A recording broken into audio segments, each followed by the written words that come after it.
you asked anyone who knew me, they'd probably describe me as grounded, maybe even predictable.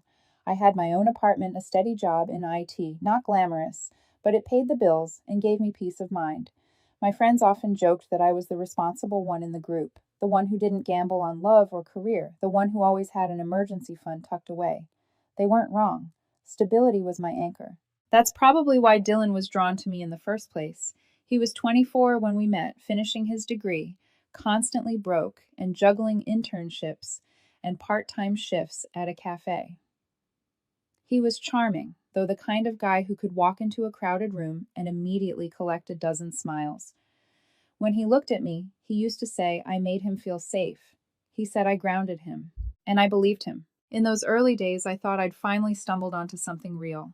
I'd pick him up from campus after his late-night classes so he wouldn't have to wait for the bus. I'd surprise him with groceries when his fridge had nothing but expired milk and wilted spinach. He'd flash me that grateful smile and kiss my cheek, whispering, "You're too good to me, Ellen." I thought he meant it. When his lease ended, moving him into my apartment felt natural. My place was bigger, quieter, and safer than his old setup with two quarrelsome roommates. Rent and utilities were already in my name, so I just kept covering them. Dylan offered to contribute, but with his erratic income, it never amounted to much. He'd hand me a crumpled 20 or 30 when he could, apologizing with that sheepish grin. I waved it off. "Don't worry about it," I told him. "We're a team. When you graduate and start working, we'll even it out." And I meant that too, because to me, love was about carrying the weight for each other when one person couldn't. For a while, I convinced myself it was enough. But even in those early months, little cracks began to show. Dylan had always loved attention. It started innocently snapping selfies, posting them on Instagram with captions like, "Grind never stops," or "Late night study hustle." I didn't think much of it. Everyone's online nowadays. But looking good, bro. Sometimes more forward. Damn, someone's fine. At first, I laughed it off.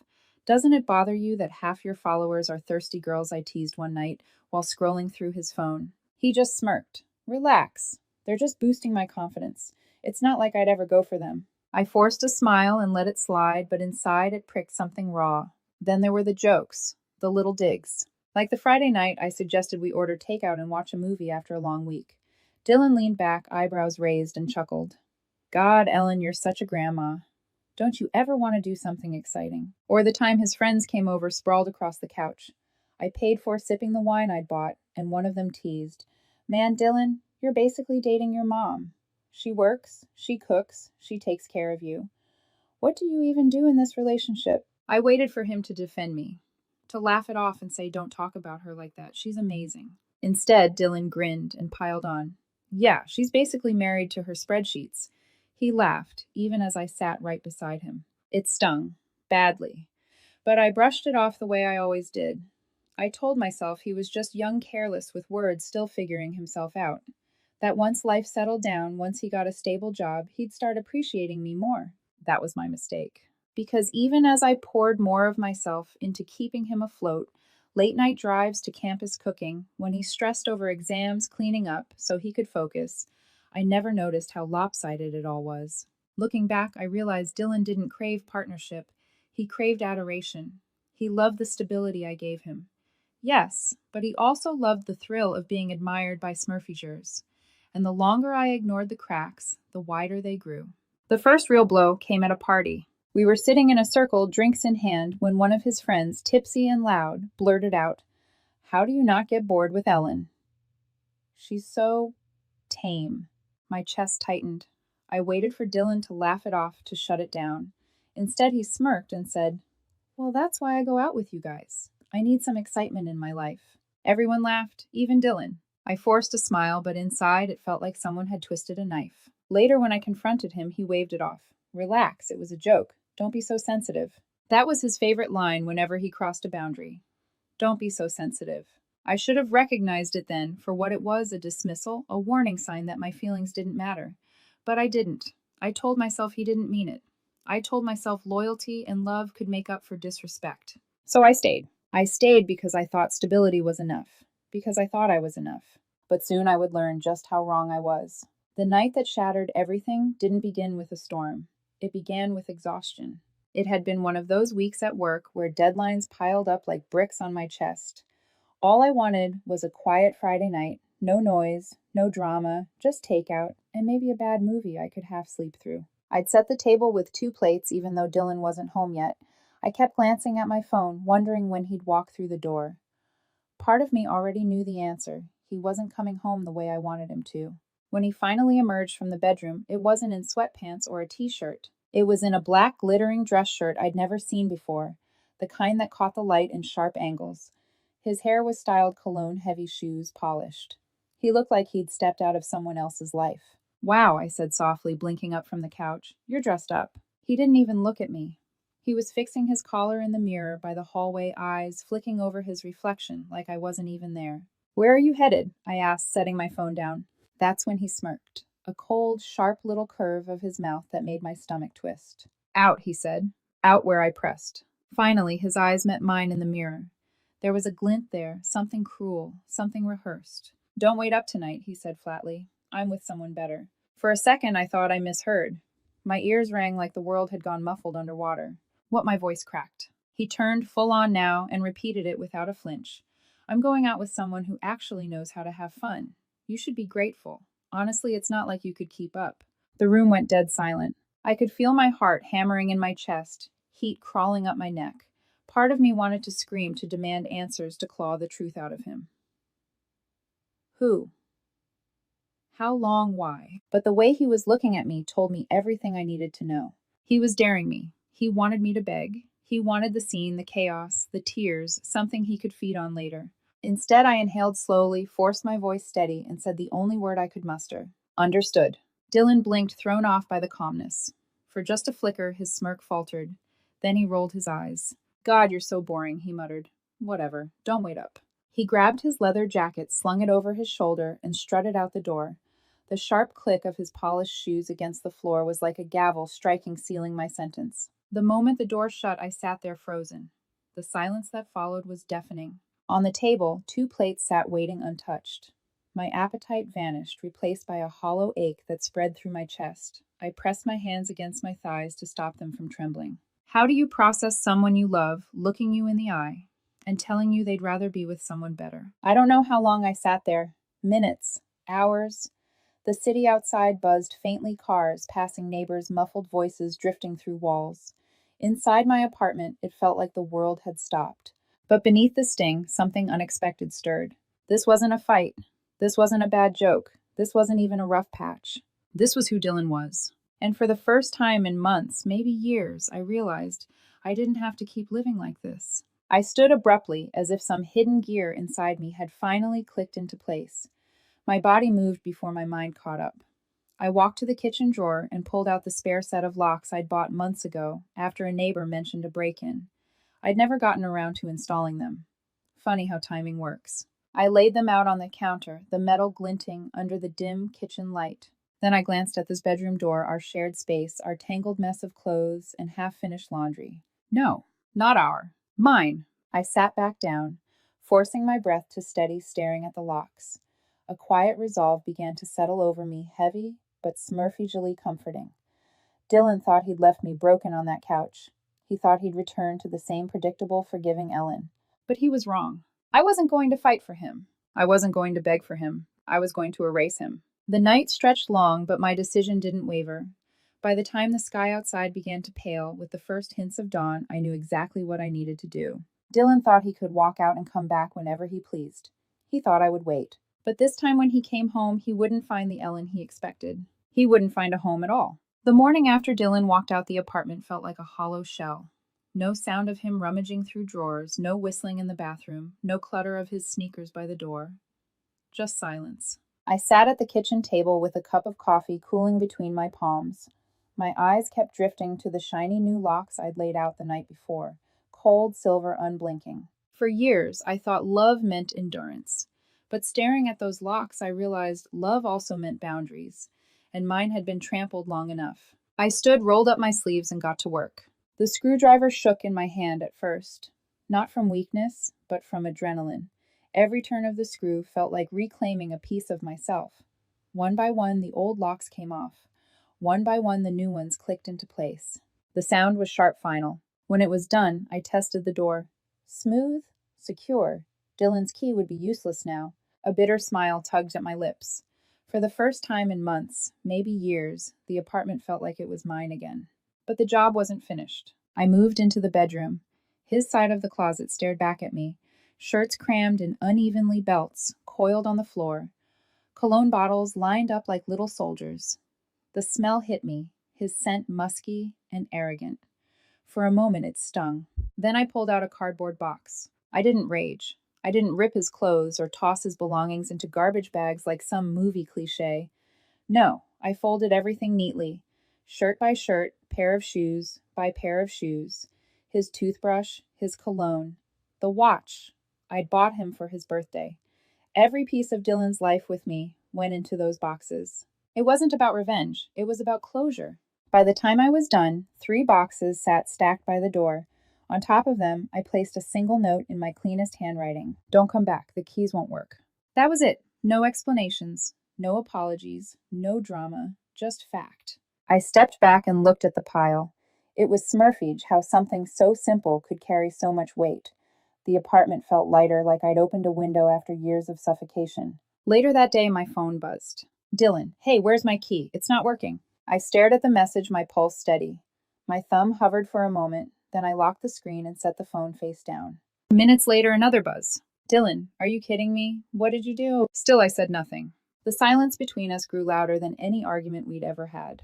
By evening, his tone shifted. Dylan, look, I think you're overreacting. Can you just let me in so we can talk? I sipped my tea unmoved. For once, I wasn't the one scrambling to fix things. That night, the apartment was so quiet it almost frightened me. No hairdryer humming, no half-empty coffee mugs cluttering the counter. No Dylan slouched on the couch scrolling endlessly through his phone. Just me, just peace. The days that followed blurred. Dylan kept texting, anger one moment, pleading the next. Dylan, wow, so you're just going to ignore me? After everything I did for you. I actually laughed at that one. After everything he did for me, the irony was so sharp it cut cleaner than his betrayal. Still, I didn't reply. Instead, I called up a friend I hadn't seen in months. We met for drinks, and when I told him what had happened, I expected shock, maybe sympathy. Instead, he sighed and shook his head. Ellen, we all saw it. He never respected you. You just didn't want to see it. The words hit hard like a slap, but it was the kind of sting that wakes you up, not the kind that knocks you down. Piece by piece, I began piecing my life back together. I cooked meals I actually liked. Spicy curries Dylan used to whine were too much. I left my socks on the floor just because I could. I dusted off my guitar, the one Dylan once mocked as lame, and strummed until my fingers ached. At night, I slept deeply. No gnawing knot in my chest, no half listening for the door to slam. The silence wasn't frightening anymore. It was freedom. One evening, while brushing my hair, I caught my reflection in the mirror. There was something different in my eyes. Not sadness, not anger. Something sharper, stronger. Dylan thought walking out would break me. But all he did was unlock a part of me I'd forgotten, the part that remembered I was enough. The first rumor reached me by accident. It had been about 2 weeks since I changed the locks. I was at the gym, earbuds in, focused on the rhythm of my run, when someone tapped my shoulder. A girl I vaguely recognized from Dylan's old classes leaned close, smirking. So she whispered conspiratorially heard Dylan's big upgrade didn't work out. I blinked. Upgrade. She tilted her head, her words not mine. Don't worry, you didn't hear it from me. Then she walked away before I could ask another question. Upgrade. The word sat heavy on my tongue. He had called me boring, predictable, and then left me for someone better. I didn't know who she was yet, but apparently even that better hadn't lasted long. Later, a friend filled me in. Dylan's new flame wasn't some glittering prize. She was a bartender he'd met through one of his friends. Pretty outgoing, adored the nightlife. For a while, Dylan flaunted her all over social media, blurry photos in clubs, captions about feeling alive. But just as quickly, the post stopped. She dumped him, my friend said with a shrug. Apparently she thought he was fun until he started talking about moving in. Then she realized he wasn't much more than a paycheck-to-paycheck party boy. I shouldn't have felt anything, but I won't lie. There was a flicker of satisfaction. Not because I wanted him to hurt, but because it confirmed what I already knew: he had thrown away stability for an illusion. And now he was paying for it. Word spread. Dylan was bouncing between couches, begging old friends for favors. The roommates he'd abandoned wanted nothing to do with him. Even his classmates started pulling away something about how he burned too many bridges, always taking but never giving. The last photo I stumbled across through a mutual friend's feed barely looked like him. His hair was messy, his hoodie stretched and faded. No more cologne, no more smug grin, just a tired, hollow face, staring at the camera like he wasn't sure who he was anymore. Meanwhile, my life was moving forward. Work became easier to focus on without constant drama gnawing at me. I poured my energy into projects I'd been too drained to care about before. My boss noticed. 2 weeks later, I got a small promotion, nothing huge, but enough to make me proud of myself again. I started eating better, sleeping better. I picked up my old hobbies. I even joined a weekend hiking group, something Dylan once mocked as pointless cardio. One evening, a close friend looked me over and said, "You look lighter, like a weight's been lifted." And they were right. The irony wasn't lost on me. Dylan had left because he thought I wasn't exciting enough. He thought I was safe, predictable, boring. Yet here I was, thriving while he was drifting from couch to couch unwanted at the very parties he used to chase. Still, Dylan wasn't ready to let go. The texts kept coming, each one like smoke curling from a fire I'd already walked away from. "Dylan, I don't know why you're acting like this. You're being childish." Dylan, "So what, you're just done after everything?" Dylan, "I made a mistake, okay? But you can't just cut me out like I'm nothing." I didn't answer, not one word. Eventually, I muted his number. It wasn't just about ignoring him, it was about reclaiming silence, making it real. And oh, the silence was beautiful. For the first time in years, I woke up without a knot in my chest. I didn't scan my phone, dreading the roller coaster of his moods. I didn't brace myself for the sharp digs followed by sugary apologies. Instead, mornings were mine, evenings were mine. Piece by piece, I was becoming myself again. But Dylan wasn't done unraveling. Mutual acquaintances mentioned seeing him hanging around bars, trying too hard to charm women who brushed him off. Some nights he drowned himself in cheap drinks, slurring his way through conversations about how everyone had turned on him. I didn't seek these updates, but they found me, and each time I felt less and less pity. Because while his life was collapsing, mine was rebuilding. And I wasn't about to let him drag me back into his storm. One night I sat on my balcony, a glass of wine in hand, watching the city lights flicker. The air was cool, the silence steady. And for the first time in a long time, I whispered out loud, "I'm free." But deep down, I knew Dylan wasn't finished. People like him never leave quietly. It happened late on a Tuesday night. I'd just finished brushing my teeth, hair wrapped in a towel, when the pounding started. Not a polite knock, a frantic, angry hammering on the door.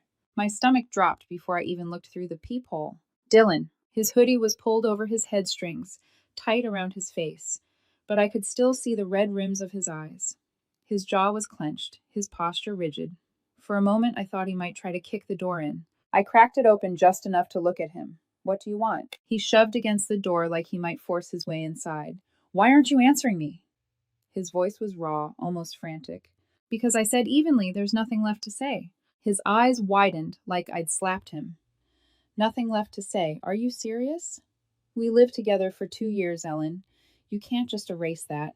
"You managed it pretty easily," I shot back. He flinched, but pressed on. "Look, I was stupid, okay? I got caught up in, I don't know, wanting more. But he didn't mean anything. Not really. You're the one who knows me. You're the one who stayed." I leaned against the frame, arms crossed. "And when you had me, that wasn't enough.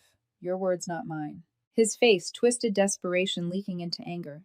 "So you're just going to throw it all away because of one mistake?" I shook my head. "You didn't slip, Dylan. You jumped." For a second, he looked like he might cry. His voice cracked when he said, "You're seriously going to let this be the end?" I stared at him, letting the silence stretch. Then I finally said it. "It ended the night you walked out." His composure broke. He dropped his hood, ran his hands through his messy hair. "God, you're so cold. You think you're perfect. You're not. You're just boring, predictable, safe. That's why I—" He stopped mid-sentence, catching himself. I raised an eyebrow. "That's why you what? Told me not to wait up while you went out with someone better." The words hung between us like smoke. His face crumpled, all bravado gone. "I didn't mean it like that," he whispered. "I was just trying to get a reaction out of you. You were so distant, so—" "No," I cut in. "I wasn't distant. I was steady. And you didn't want steady. You wanted chaos. You wanted someone to worship you until you got bored." His shoulders sagged. He looked at me like a drowning man spotting land. "Ellen, please. I can change. I'll do better. Just give me one more chance." I shook my head slowly. "You're only here because she left you. not because you suddenly realized my worth. That's not true, he pleaded. I swear it's not. It is, I said firmly. If she hadn't dumped you, you wouldn't be standing here right now. His face hardened again. Anger and shame mingled in his eyes. So that's it, you're just going to throw me away like trash. Without answering, I bent down, picked up one of the boxes I'd packed weeks ago, and shoved it into his arms. He stumbled back under the weight of it. This is the last time you stand on my doorstep, I said. My voice was calm but final. His jaw-clenched veins pulsing in his neck. You'll regret this. Nobody's going to love you the way I did. A bitter laugh escaped me. That's the point. I guided him backward, box still in his arms, and shut the door firmly in his face. For a moment, I leaned against the wood, breathing deeply. His muffled curses echoed in the hallway, then the fading sound of his retreating footsteps. Silence returned. I slid down to the floor, back against the door legs, stretched out. My chest was heaving, not with sadness, but with relief. A Smurfage quiet triumph. I'd stared into the eyes that once held me captive and walked away unshaken. For the first time, I truly believed I was free. And yet, a shadow of unease lingered. Dylan's words clawed at me. You'll regret this. Because I knew men like him don't leave gracefully. They linger like ghosts, desperate to remind you of their absence. I thought shutting the door on Dylan that night would be the end. But men like him rarely leave quietly. 2 weeks later, I found myself at a mutual friend's birthday dinner downtown. I almost skipped it, worried about running into him, but I convinced myself enough time had passed. I deserved a normal night. The restaurant was buzzing with laughter and clinking glasses. I'd just sat down ordering a glass of wine when I felt it eyes on me. I turned and there he was. Dylan. He sat at the bar alone, hunched over a drink. His hoodie was wrinkled, his hair unkempt, his once proud posture deflated. But when his gaze landed on me, his whole body snapped upright like he'd just spotted a lifeline. Ellen, he breathed as he scrambled off the stool. He practically stumbled across the room, ignoring the stares of Smurfagers. My friends went quiet, eyes darting between us. I forced a steady expression, though my pulse quickened. Dylan reached me, his voice shaking. Finally. I've been trying to get you to talk to me for weeks. Please, just 5 minutes. Outside. Please. I sighed, every instinct screaming to refuse. But the room was already watching, and I didn't want to make a scene. So I nodded stiffly and followed him out to the sidewalk. The second the door closed behind us, he launched into it. I was wrong, he blurted. About everything about her, about us. I didn't mean it when I said you weren't enough.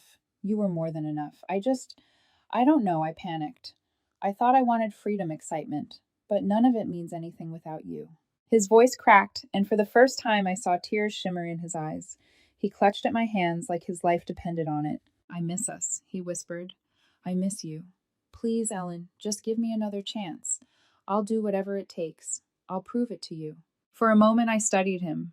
This broken man in front of me was not the Dylan I'd once loved, but he wasn't a Smurfy either. He was the same person who looked me in the eye and told me he was with someone better. And now he was begging on the street like a child who'd lost his favorite toy. I pulled my hands free. My voice was steady quiet. You're only here because she didn't work out, not because you suddenly realized my worth. That's not true, he protested, shaking his head furiously. I swear it's not. It is, I said firmly. If she hadn't dumped you, you wouldn't be here, and I won't be your backup plan. Not now, not ever. His face crumpled. So that's it. You're really done with me. Yes, I said, final as stone. I was done the night you walked out. You just didn't realize it yet. He stared at me, searching for a crack in my resolve, but there wasn't one. His shoulders slumped. A choked laugh escaped him, bitter and broken. You're going to regret this, he muttered. I shook my head slowly. No, the only thing I regret is wasting as much time as I did. That hit him harder than any scream could have. His face twisted, and without another word, he spun on his heel and stormed down the street, shoulders hunched, humiliation clinging to him like a second skin. I stood there watching him disappear into the night. For the first time I felt nothing. No ache, no longing, not even anger. Just peace. When I returned inside, my friends were waiting. One raised an eyebrow, silently asking if I was okay. I nodded, sat back down, and took a sip of my wine. The laughter around the table swelled again, warm and inviting. And I realized something profound. Dylan had been the storm cloud hanging over my life, and now he was gone. Completely gone. I didn't need revenge. I didn't need him to suffer. The way his own choices had unraveled him was punishment enough. All I needed was this moment, this peace. That night, as I walked home under the glow of streetlights, I whispered to myself, "Nobody will ever love me the way he did."